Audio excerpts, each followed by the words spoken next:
Alhamdulillahirabbil alamin. Segala puji dan syukur mari kita haturkan, mari kita sampaikan ke hadirat Allah Subhanahu wa taala yang mana hingga saat ini, hingga detik ini kita masih mendapatkan karunia nikmat daripada Allah yang begitu besar, nikmat iman, nikmat Islam, nikmat kesehatan dan nikmat kesempatan. Mudah-mudahan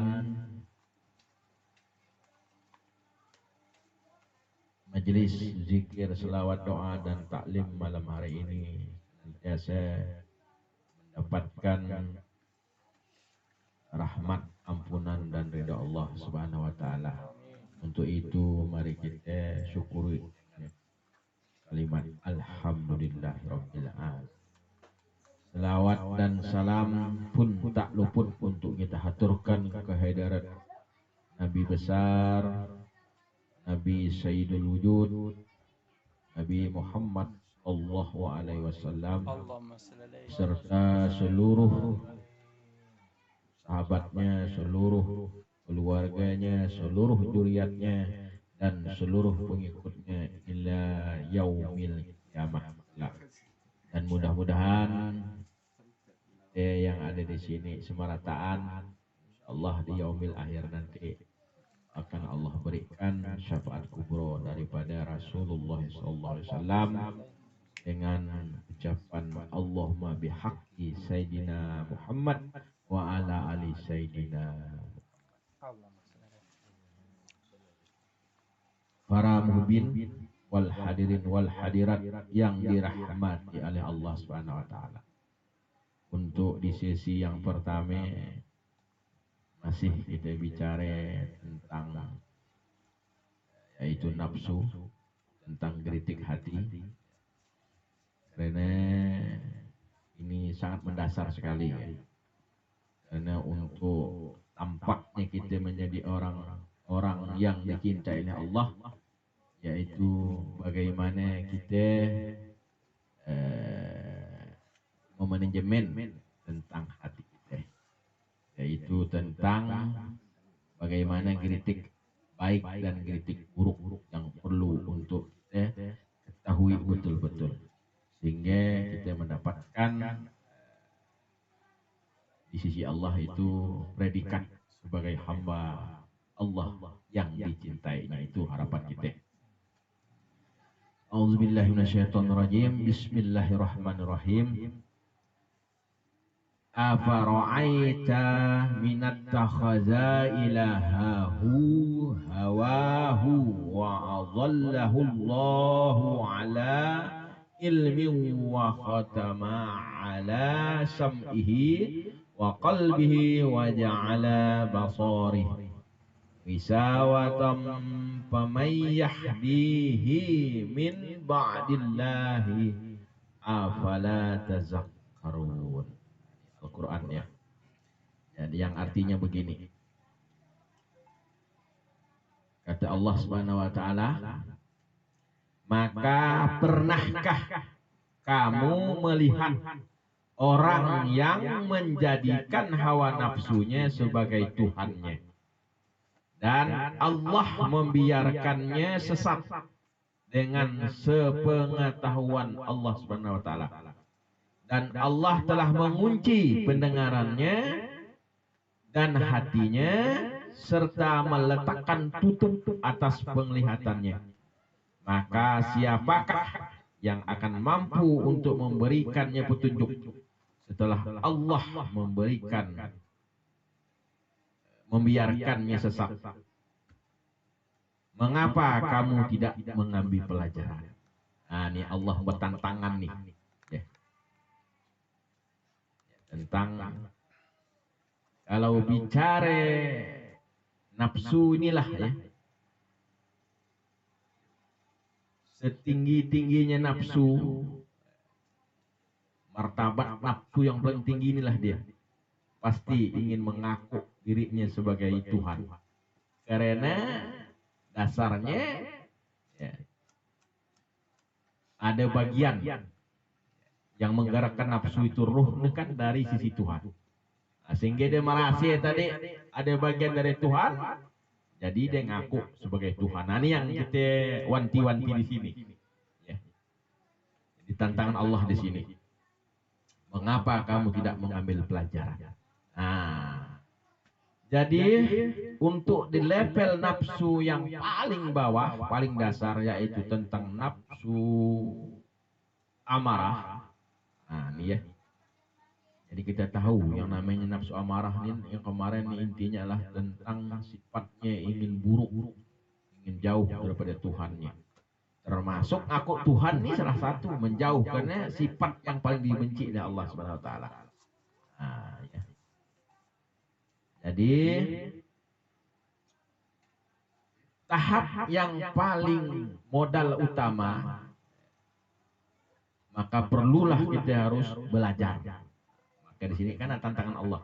Mengapa kamu tidak mengambil pelajaran? Nah, berarti disuruhnya kita itu belajar.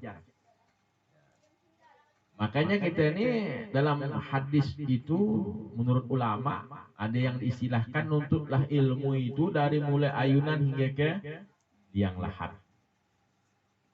Berarti punya peran yang sangat penting ilmu ini. Karena masih untuk menghilangkan geritik-geritik hati tadi yang kita anggap betul.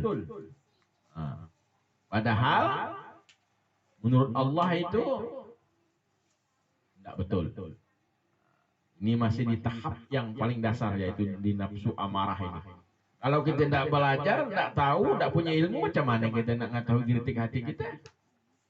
Makanya diwajibkan kita belajar itu, menuntut ilmu. Nah, untuk mengisi yang namanya akal sehat yang Allah ciptakan. Jadi makanan akal itu ilmu. Nah, ini masih tahap dasar nih. Ya. Di tahap dasar, yaitu di level yang paling dasar, yaitu nafsu amarah. Nah, apakah dia termasuk dosa besar? Jelas. Ya, karena itu udah sifatnya mempertuhankan hawa nafsu, sama juga kita mempersekutukan Tuhan. Cuma tidak tanpa kita sadari. Ya kan? Bahkan ada perguruan yang ngaku Tuhan. Nah, ini lebih bahaya lagi. Bertantangan dengan Tuhan. Baratnya. Sama juga kita istilahnya di hadapan orang tua yang kita segane, yang melahirkan kita, yang besarkan kita. Ya kan? Kita petenteng situ. Ah, berarti kan tidak punya adab kita dengan orang tua, apalagi Allah Subhanahu wa taala. Nah, ya. Jadi pelajari dengan ilmu ini untuk mempelajari tadi bagaimana cara menghilangkan sifat-sifat buruk. Setelah dah tahu caranya, baru bagaimana kita mengisi sifat-sifat yang baik sehingga bisa sifat buruk dikalahkan oleh sifat-sifat yang baik. Tentu dengan adanya ilmu. Tanpa ada ilmu nggak bisa. Akhirnya seperti itulah. Nanti akhirnya mempertuhankan hawa nafsu jadinya. Kan?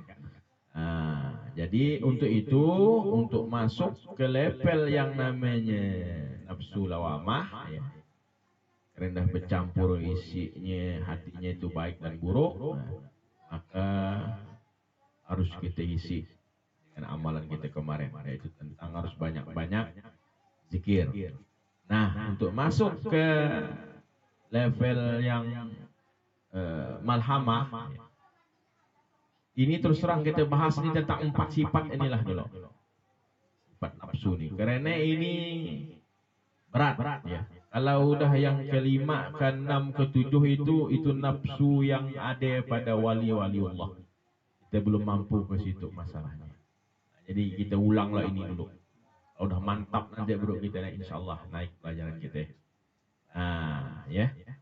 Nah, untuk sampai kepada keridaan Allah yang kemarin, ya, kita tahu betul. Jadi dosa apa sih yang dikatakan dosa yang besar? Sehingga dalam surah An-Nisa itu dikatakan bahwa dalam surah An-Nisa ayat 48 kalau tidak salah, bahwa Allah tidak mengampuni yang namanya dosa syirik. Nah, padahal dalam ayat lain dikatakan Allah itu Maha Ghafur. Nah, bagaimana itu? Nah, ini yang kita perlu kaji. Sebab kalau kita tidak tahu bagaimana kita nak mengenalinya, bagaimana kita cari nak nobatnya. Jadi harus kita kenali dulu nih. Jadi kita ambil tentang yang dosa yang paling besar nih, yang dulu lah. Yang harus kita pelajari betul untuk sampai ke makam nafsu malhamah. Yang pertama adalah tentang dosa kita kepada Tuhan. Yaitu dosa yang paling besar dikatakan Tuhan tadi. Dosanya itu dosa syirik. Dosa menyekutukan Allah Subhanahu wa taala. Termasuk ini. Kalau kita mempertuhankan hawa nafsu kita, ya sama juga kita. Berarti kita termasuk dosa syirik, dosa yang tidak ada ampunan oleh Allah Subhanahu wa taala. Tapi di sisi lain Allah Maha Pengampun. Nah, bagaimana caranya? Bagaimana caranya? Karena hak pengampunan maghfirah ini itu hak Allah mutlak. Biar kita berbuih-buih, kalau Allah tidak berkenan, tak bisa. Karena janji Allah itu Allah yang bisa mengampuni ataupun tak. Nah, ya. Dosa syirik ini kan kita dengan Allah Subhanahu wa taala. Jadi kalau istilah pelajaran tobat yang kita pelajari kemarin itu cukup dengan tobat bacaan, tidak begitu berat amalannya. Kalau udah kita la ilaha illallah, memahami betul bahwa Allah itu zat yang maha esa dari segi zatnya, af'alnya, asmanya dan sifatnya serta zatnya, dah kita amalkan amaliyahnya, amaliyah tauhid. Ketika kita minta ampun kepada Allah, maka Allah akan ampun. Mudah. Nah, cuma dengan syarat tadi itulah masih ada syarat ketentuannya, yaitu kita mengamalkan amaliyah tauhid. Kalau kita pun mengucapkan la ilaha illallah, tidak Tuhan selain Allah, tapi kita mempertuhankan hawa nafsu kita, berarti kita belum mengamalkan amaliyah yang namanya tadi itu tentang amaliyah tauhid. Nah, bagaimana Tuhan nak mengampunkan? Nah, ya, sebagai bukti begini. Ada hadis dikatakannya mengenai malam nisfu Sya'ban. Bahwa di malam nisfu Sya'ban ini Allah akan memberikan ampunan gratis. Siapapun hambanya. Selama hamba itu tidak melakukan syirik. Nah, kan ada syaratnya. Gratis. Walaupun dia tuh tidak membaca apa-apa, ya, tidur ya semalam-malaman orang baca Yasin, Allah akan beri masih. Tapi dosa apa? Itu Allah yang tahu. Kan? Rahasia Allah. Tapi Allah beri gratis ampunan di malam itu. Ya, dengan syarat tadi tidak melakukan perbuatan syirik. Yang kedua, tidak bermusuhan, berbantah-bantahan sesama manusia. Kata ulama, kurang-kurangnya 3 hari. Jangan sampai tidak senaguran. Kalau tidak senaguran, nah berarti dihitung dah tuh. Tidak diampunilah Allah Subhanahu wa taala. Nah, ya. Nah, Dosa yang kita anggap ringan ini sesama manusia nih sebenarnya yang paling berat. Ya.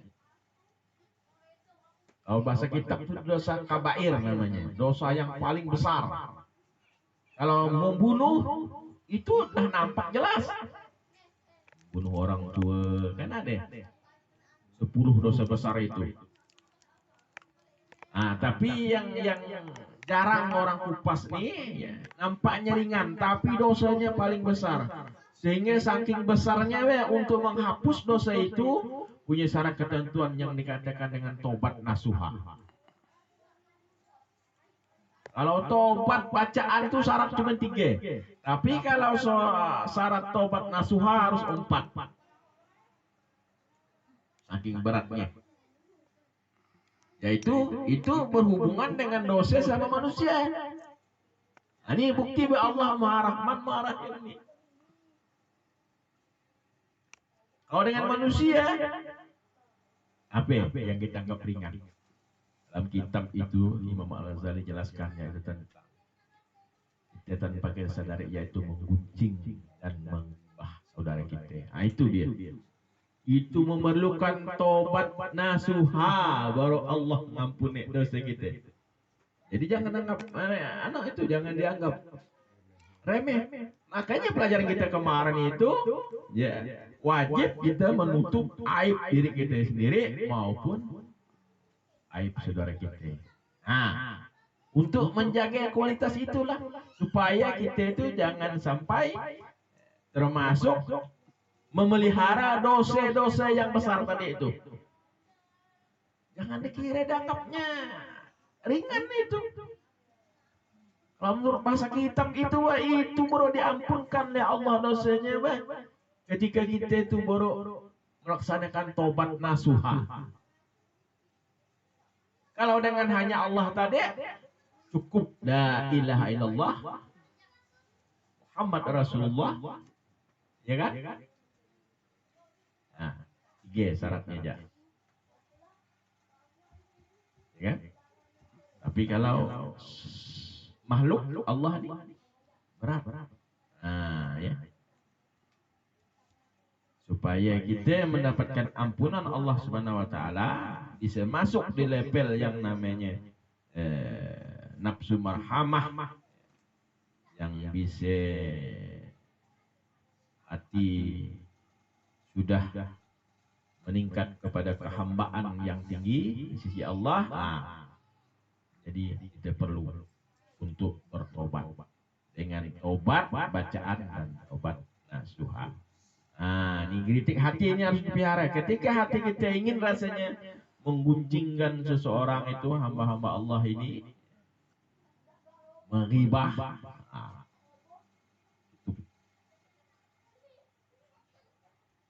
lebih baik kita diam. Karena diam telah emas kata Rasulullah.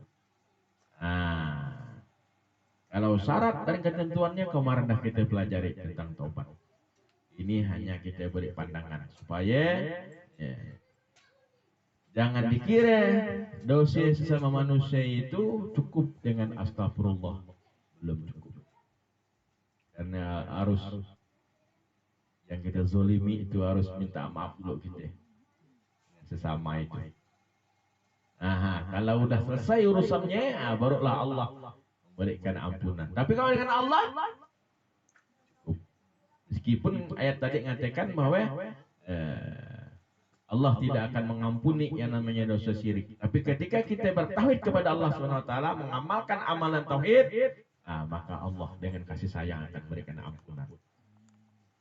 Termasuk mudah daripada kesalahan sesama kita sama makhluk. Ya, ingat betul nih. Ya.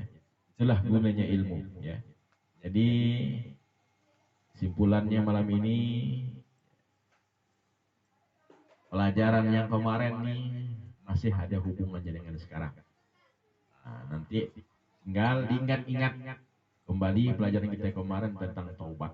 Bagaimana caranya taubat bacaan, bagaimana taubat nasuha. Nah, kita berikan kemarin. Nah, jadi intinya sekarang ya, ketika kita melakukan dosa, dengan Allah Subhanahu wa taala untuk menebusnya, yaitu kita harus mengamalkan amaliyah tauhid.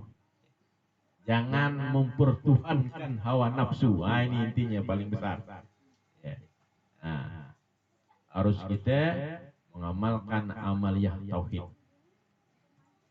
Karena pelajaran kita kan ada Asma Husna, sifat 20. Semuanya tentang akidah. Bagaimana supaya kita tidak terjebak kepada syirik kepada Allah Subhanahu wa taala. Ah, di situ kan udah ada. Ah, ya.